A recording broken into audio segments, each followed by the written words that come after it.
Yeah, I just got out of the little doctor's office. But I wanted to make this video. This is after what I said coming up. But buying a used car, in my opinion, is better than buying a brand new one. Especially when you look up the statistics and it's just amazing how many cars are repossessed because people are getting in over their heads. And just like the housing prices, everything's like doubled. So people were paying $400 a month, now $700 just for a car. Everything's going up, so your income's been cut in half within the last 2 or 3 years. And it's not just here, it's all over the world. So I don't know how we're going to fix this. There might not be a solution. But buying a used car, I believe, is better than buying a brand new one. But you just got to be careful and diligent. So the more you know, it'll help you. And I don't know what you're going to do when you try to buy a hybrid. You got to have friends you trust and all kind of stuff. It's a lot.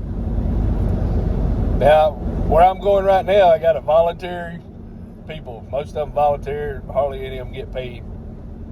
So, sometimes your medicine, they have it. Sometimes they don't. But some of the cool things that I didn't even realize. I got another channel, like reading the Bible through with Mr. O'Well. And I'm just reading the Bible. I'm not a preacher or anything, but I wanted to read it because there's a lot of people in the world that have never heard of the New Testament. They're like, what is that? Because they don't believe that like we do as Christians. So I just started reading that. Just, sometime if I get to where I can't read, then I'll be able to listen to it myself. I can't pronounce a lot of the big words, but I try. But why I'm saying this, because just talk about the doctor, how funny this is, and I wanted to put this in this video today with my wild hair. But he asked me if I knew where the crazy house was near me. And he was telling me all about this history. And there was a guy that used to be, I guess, he used to be a slave, but then he got his freedom, which is really cool. And he made pottery. And I think it rhymed. It was like Dave the Slave. And not too far from it, he used clay. And his stuff's been in New York and all over the world. And he told me to go by and get the book. And I can't remember the name of the book, but like clay something. But anyway, there's a book in the library, and I had to get a library membership because I don't have one of them anymore. But anyway, he said read it. It's got a lot of history. So, there's history because people have lived here before I did. But a lot of people, including myself, some people do. A lot of people have no idea what's went on. And we can learn a lot from my history. Hopefully there's some good stuff. That's kind of cool about him making that clay not too far from me. And I was like, wow, I thought we was just out in the country on a bunch of dirt roads. But no. And he said there's some kind of crazy house. Now there's a man called the Crazy Man Farms. But people are funny in the country. They don't really want you messing around. And it's hard to go talk to them. I thought about selling insurance. And it was kind of the suburbs. That wasn't as bad. But the country, people, they want to pull out guns when you pull on their property. Or at least some of them do. My other neighbor told me to get off her property. And there was a road that was cut between me and the old neighbor in the past. And I said, well, where's my property line? So I backed off the road. She said, anything off this driveway is yours. The road's mine. But she put a sign saying no trespassing on my property. I just left it there because, crazy people, four-wheelers ride down there. I don't want them riding on it anyway. So I said, okay. So just to keep the peace, I'm staying off property. But the funny thing, and I wanted to talk about too, it's not really funny, but, October the 1st, I just have stuff happen to me, but I have a good attitude about it. Now, the property thing kind of got me a little frazzled, but I'm overlooking it, and it gives me something to talk about sometimes. But I just have a lot of stuff happen to me.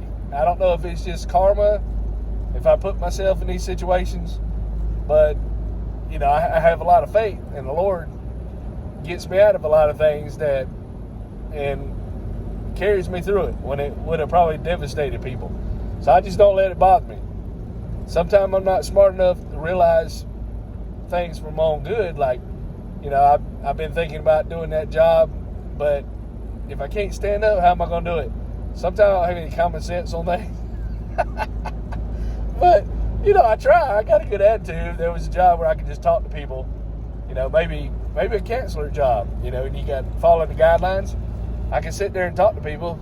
I'd have to go back to school, but, I'm 52, so I'd be like 80 years old trying to tell people things, and so I don't even know if that'd work. But anyway, so I just do YouTube instead. But she said, man, you handle it with a good attitude, because a lot of people, things are at their brink, and I don't know if it was always been this way, or now you put so much financial pressure on people, and that used to be the number one cause of divorce is finance. So now everybody can't make it. You might have people staying together just because it's too expensive to get a divorce with the houses and cars. But anyway, I think she's getting paid, or she might be a volunteer at the place, and she just said, wow, you're under a lot, and that's just what happened recently. That's not even everything that's going on, about the car, my wife, and I had to go to surgery, to surgery tomorrow. I'm having trouble and take care of my son that's got issue. Yeah, I guess I'm under a lot, but it just seems normal to me. I'm Irish. I don't think that has anything to do with it. But, they always say the Irish are just deal with stuff and just keep going through. And, maybe I just never found out there was like medicine for stress or anxiety. I just deal with it. So I said, that would be another good reason to kind of encourage, because, I did the Bible channel, reading that. And I was, at first, trying to figure out my motivations for making YouTube and channels and talking, and why am I talking and doing all this, Well, I don't like playing video games. And I said, well, shoot, I was wanting to do it because I figured my cognitive ability was going to decline one day, and I wouldn't remember who I am. And my kids could say, hey, that was my dad. He was crazy as all get out, but that was him, and he was a nice guy. But now, my life's got so many crazy things in it. I could be an inspiration and say, hey, he's dealing with that mess.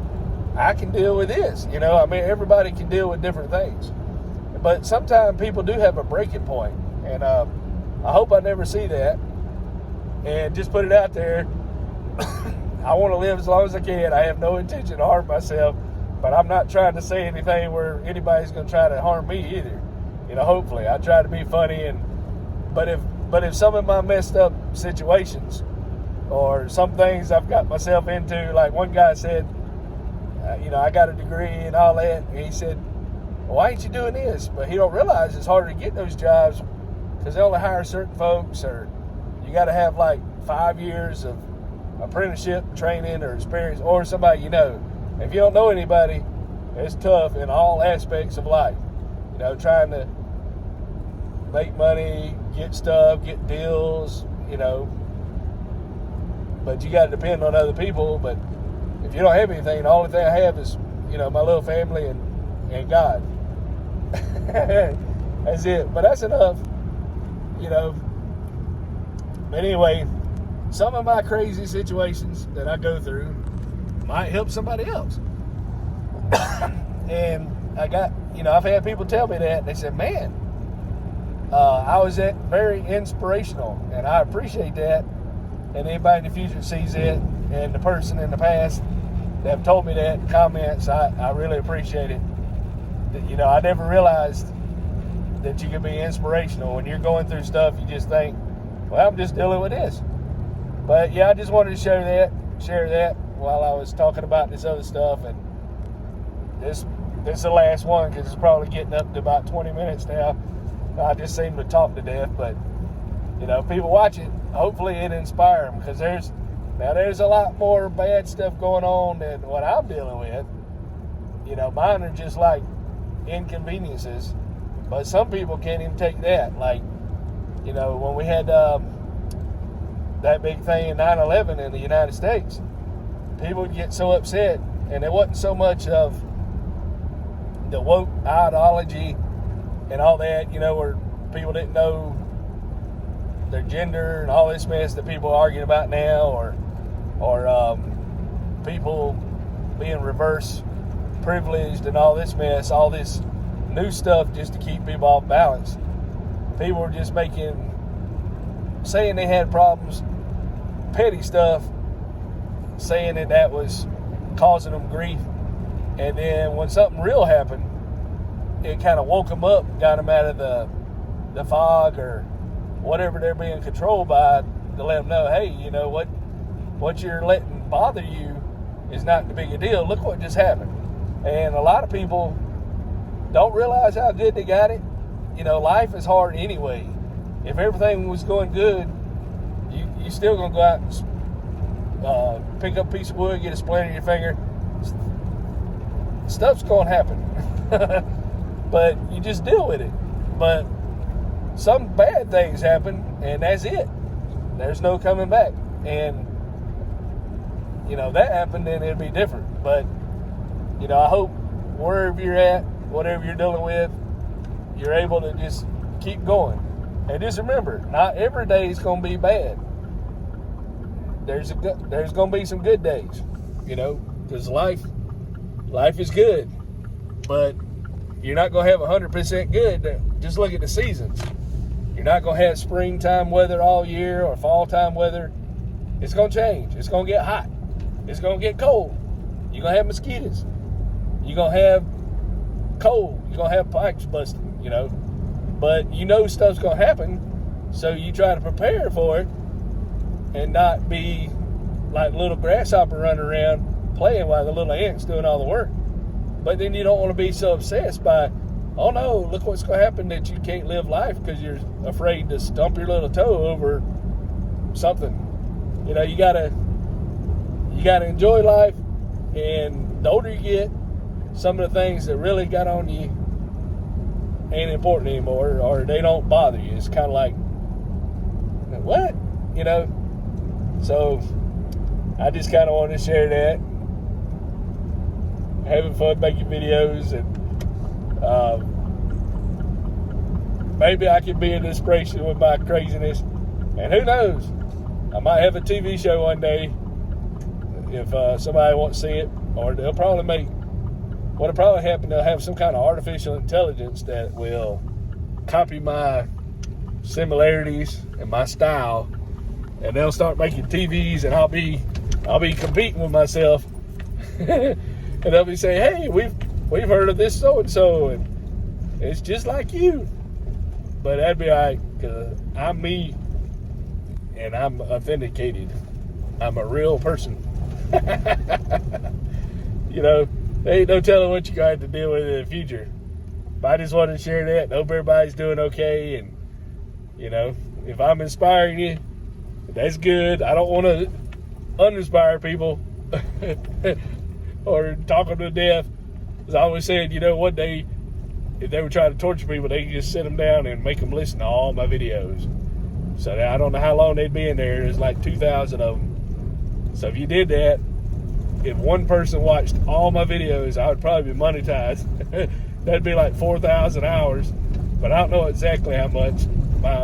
One of my son's friends said that I would make $13 a year based on my views or something. So that's kind of funny. I said, well, that's $13 a year. But I did make $8 on Facebook, but they were promoting anybody trying to get, everybody to start using their stuff. So they gave you they're almost paying you for free because they're giving you free promotions. But anyway, it's fun. I'll get there one day or figure out something, or, have a good time in the process. No telling what kind of ideology or ideas or craziness that people are going to try to push next. And hopefully people will stand up and say, that's enough of this mess. Quit letting one or two people try to change everything. I mean, be respectful of their craziness, but everybody shouldn't have to, one or two people bow down to them. And I think that only mainly works in the U.S. A lot of these other countries ain't playing that stuff. So something's going on there. But it's all about control, keeping everybody divided, Try to get along, respect everybody. Everybody needs to be able to eat their food in peace and get some rest. And y'all have a good one out there. Thank y'all for listening to me ramble on. So the search is on for the crazy house. Said it's got bottles in the walls and everything. So that my doctor told me he didn't want to see me till I found the crazy house. And maybe get the book and read it. So I guess the search is on. We got to go down to Charleston today, get a room. He said a little Toyota truck. Man, I'd love to have that. I need one of them dash cams. Or, where I can mount this thing. But yeah, it's a lot of traffic this morning. I got to go to the doctor and get my medicine. So, I was talking about insurance. It's rough not having insurance because the doctor wanted me to go get some kind of leg test study. It was going to be $3,000. I said, I ain't got no insurance. How am I supposed to pay for that? But we're working on it, I just don't know what to do yet. But, I get to spend time with her. And I ain't drove her too crazy. She ain't drove me too crazy. So there's still love there. But yeah, all these car makers I've been reading, they've been making these trucks. And some of them are going for $100,000. This truck I bought 3 years ago for only like $7,600. So, and it had 114,000 miles. But it's crazy. You buy a car, they want 34 or more thousand, and some of them are low miles, like 30-something thousand. Then you get a used car, 114,000 or 140,000 for like $6,000. So why should I pay 28,000 for 140,000 miles? If the car lasts 280, according to that, it should be worth about 16,000, 17,000. So in a way, you're getting a deal. Because if the car is worth that, at least the insurance will pay for it. If you buy a car that's 30-something thousand and wreck it, you still gonna owe probably $10,000, $15,000 because it drops in value as soon as you drive off the lot. That's what they always say. But it's a slippery slope. So we're looking for a little car now. And can't even take my daughter because I had to take the kids. So I'd have to take, and I don't have room in this to take, unless I rode in the pickup, which wouldn't be good, the back. If we went a long way to get a car, and I don't know if my wife can really drive that far. So we'd have to drive, stop, or either I'd have to get it, go as far as she can, then go pick my daughter up or something. I don't know how we're going to do it. It's always something. But I just figured I'd, talk about the day and seeing if I could get to the doctor by memory. I know where it is, the little back roads, and I was inspired by this video, by this guy with a little small pickup. And you always, when you're looking at a car, you always want to, if you got a car and you want a truck, you start looking anytime you go to the store and there's a vehicle parked there, or you go to the gas station, you see the cool vehicle, so you start getting that car burn or vehicle burn, say, man, I got to get me a vehicle, So it's always cool. Started seeing all these vehicles. Sometimes you're oblivious and don't even pay any attention to anything until, I'm getting better. I seen some cars for sale. I wouldn't buy one, I don't think, but it was Audi. I can't pronounce it, but I'm starting to recognize them because usually I had to get it right on it and see what the label says on the car. So that's what it is. And my friends all through high school, they could just look at a car and tell you what it was. Oh, that's a Chevrolet pickup. That's a Camaro, And I hate they changed their body style, but nothing's gonna stay the same, especially with cars. And I appreciate car shows more than I used to, because, you know, everything changes. So the more things that change, the more things you wish would stay the same in some aspects. Some changes are good. Some changes ain't so good. But yeah, I guess by a log, I got car fever, because you got to find something and everything's high, and you're like, wow, the prices really went up. But then you look at it, you look at a car that's listed, and all of a sudden it's not there anymore. It's no longer available. Then you're thinking, well, I guess that was a good price for a vehicle because it sold quick. You know, you're like, wow. But we got to get one before tax time, because then the cars will probably go up another $2,000. So yeah, anybody looking for a car, I feel your pain, because it's rough. And people got a car and they're happy with the car and they're not looking. You know, it is kind of stressful. Anytime going into the unknown, you don't know if you're gonna get a car that's transmission's bad or something's wrong with it, or they have some kind of factory defect. Like, I had a Toyota Rave, and they're notorious for using oil. So I replaced the head the top part, because when you pour oil in it, it leaked right under the cover. So I told them to replace it. I don't know if they fixed it or not, because it still leaked. And I never looked it up on the internet, but now that we're looking up cars, I said, well, maybe we should get another one of those, because that's what we had. But you had to put oil in it about every 500, 1,000 miles.